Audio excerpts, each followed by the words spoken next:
বিএনপির মহাসচিব মির্জা ফখরুল ইসলাম আলমগীর বলেছেন, গণ অভ্যুত্থানের পর থেকে দেশের গণতন্ত্র ধ্বংসের চক্রান্ত চলছে। তিনি অভিযোগ করেন, আরও কিছু গোষ্ঠী দেশের গণতান্ত্রিক অগ্রযাত্রাকে নষ্ট করার ষড়যন্ত্রে লিপ্ত রয়েছে।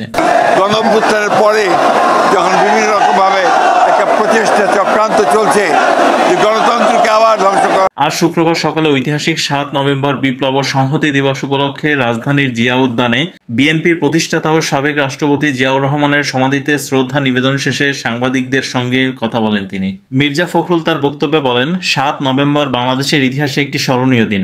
এদিনে সৈনিক জনতার অভ্যুত্থান দেশের স্বাধীনতা সার্বভৌমত্ব রক্ষা করেছিল, কিন্তু সেই চেতনা আজও দমন করার চেষ্টা চলছে। তিনি আরও বলেন, বর্তমান সময়েও যেভাবে গণতন্ত্রকে বন্দী করা হয়েছে তাতে মনে হয় ৭ নভেম্বরের চেতনা নতুন করে জাগিয়ে তোলার প্রয়োজনীয়তা আগের যে কোনো সময়ের চেয়ে বেশি। ফখরুল সরকারের উদ্দেশ্যে হুঁশিয়ারি দিয়ে বলেন, গণতন্ত্রের পথে না ফিরলে জনগণ আবারও ঐক্যবদ্ধ আন্দোলনের মাধ্যমে নিজেদের অধিকার প্রতিষ্ঠা করবে।